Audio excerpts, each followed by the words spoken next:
Then the defense, which hadn't put up a sack in 12 quarters, finally did. Perhaps the most popular TV hijacking is the Max Headroom incident. It's likely you've seen it before. A man dressed in a suit, sunglasses, and most notably a Max Headroom mask. Max Headroom was a fictional character advertised as the first computer-generated TV presenter. He first appeared in his own movie before the character got his own TV program.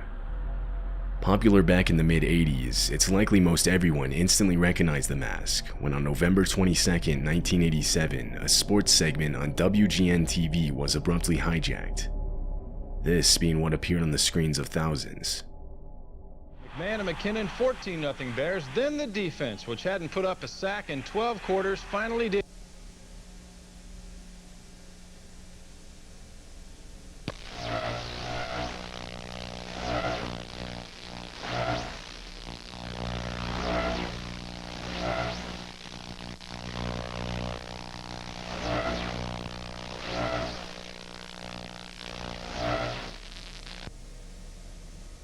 The hijacking lasted a total of 17 seconds before engineers at WGN were able to regain control of the broadcast tower by switching to a backup frequency.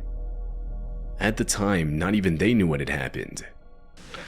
Well, if you're wondering what's happened, so am I. Actually, the computer that we have running our news from time to time took off and went wild. So what we're going to do is start over from the top with the Bears and tell you once again about the 30-10 victory they had over Detroit today out at Soldier Field. We'll show you from the top and show you again. The video itself shows the man in the Max Headroom mask swaying erratically, all while the background rotates from side to side. This is seemingly to recreate the look from the actual Max Headroom show, which features a similar background. During the hijacking, a distorted buzzing sound can be heard.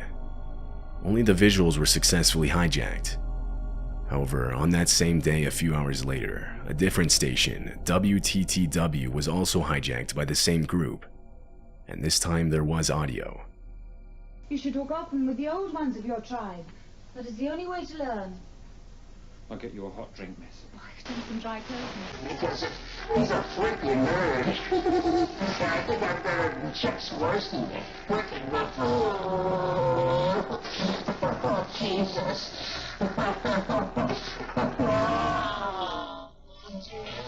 Yeah. That's the way.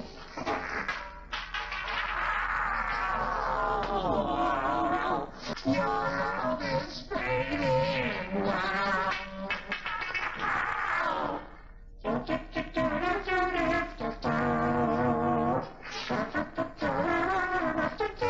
I still see the X. Oh, my files.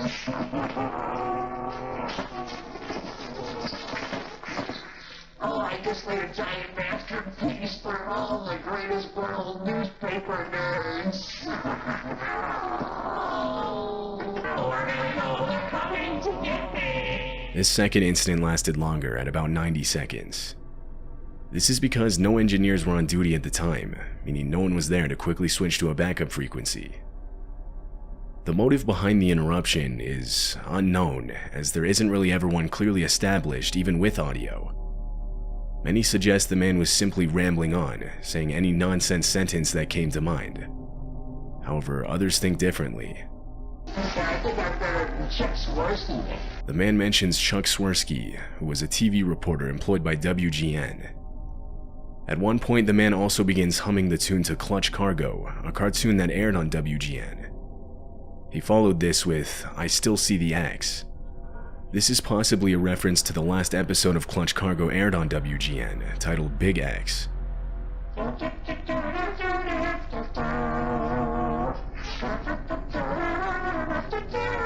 still see the X.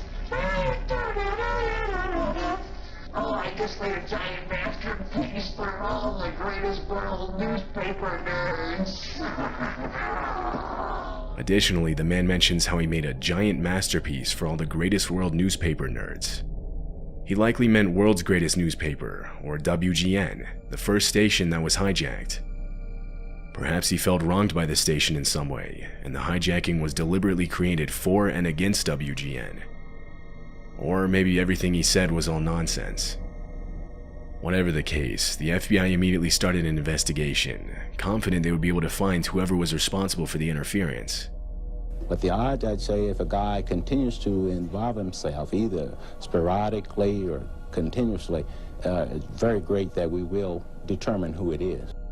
Months, years, and now even decades have passed with no sign of who's behind the Max Headroom mask. All we know for sure is what's shown in the video. At least 3 people were involved, one under the mask, one behind the camera, which can be proven from a slight shift in the camera's angle at one point, and one rotating the background, which is shown stopping when they step into frame themselves. Also known is that the video was not recorded live, rather it was pre-recorded. This is proven with the visible cut in the video. To this day, it remains unknown who hijacked the 2 TV stations. No one has ever been charged. On August 19, 1987, during the 4 p.m. edition of KNBC's Channel 4 News, reporter David Horowitz was interrupted by an unidentified man walking into the studio. The man appears in frame armed and hands David a set of papers. He instructs him to read them. And without another option, David calmly does what he's told. Pardon me? What is this? Let me see what it says. All right. He's got a gun to his back. All right, well, let me read this. Folks, we have someone on the set who's standing here and would like me to read this copy which was just handed to me. You want to tell me your name or not? What is it? And Gary, where are you from? The video was then taken off the air and replaced with a still screen.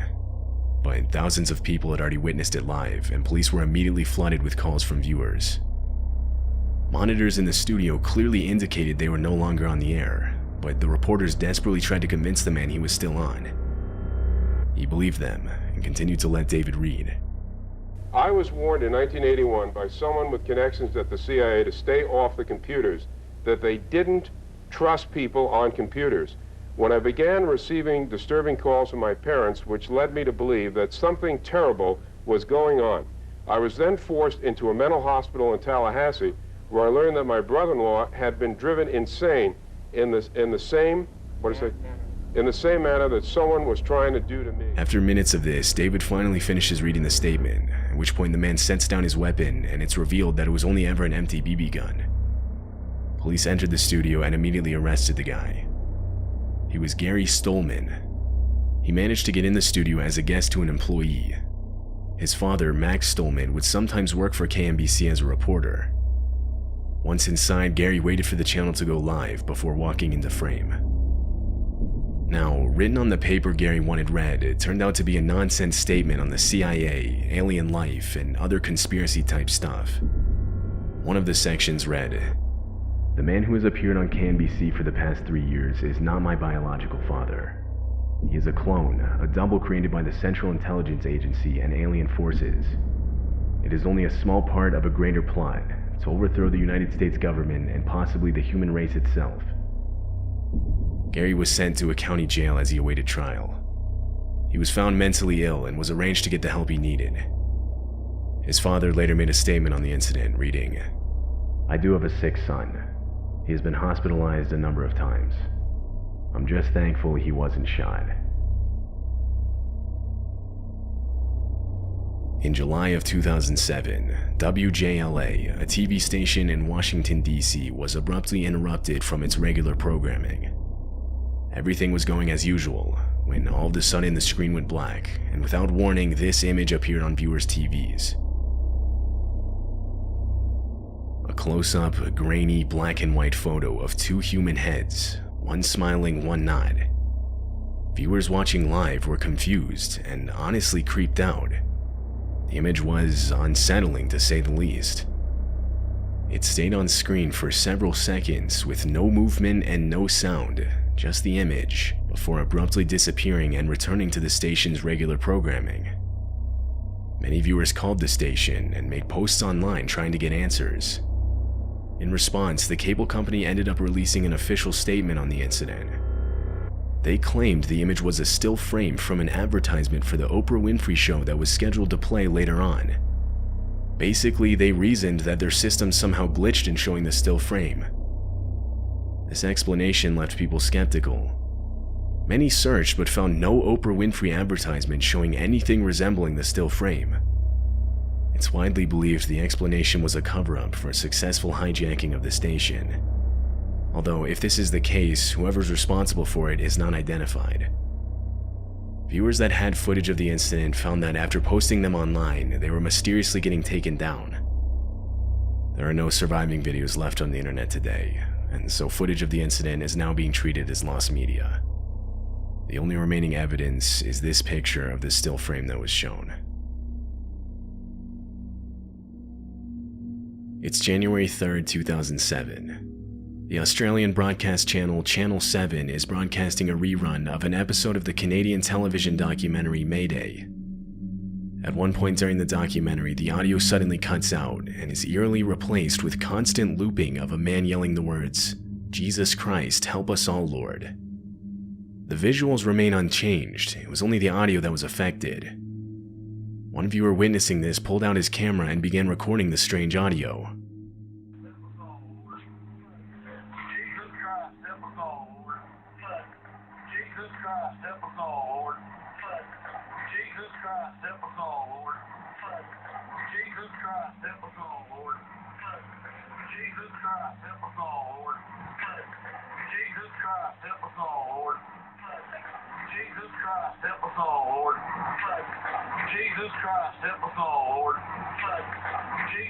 This would go on for over 5 minutes before returning back to the documentary's original sound.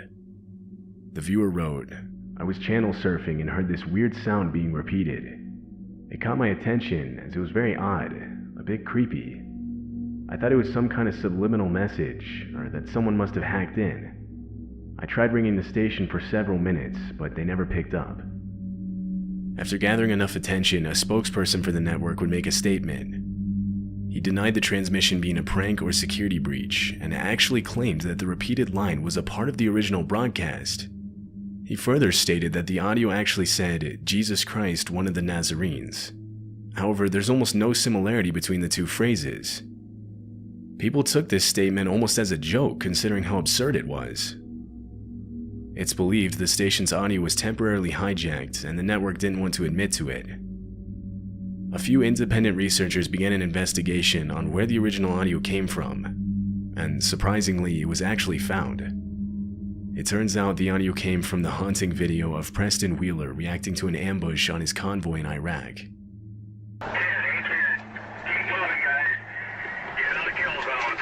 Jesus Christ, help us all, Lord. This attack occurred after the convoy had made a wrong turn down a dead-end street, though Preston was fortunate enough to make it out alive. The finding of this video seemed to raise only more questions, like the reason behind why the hijacker chose to use this audio. No further information would ever be discovered. The whole situation kinda just slowly died down with no real answers. The hijacker responsible was never identified.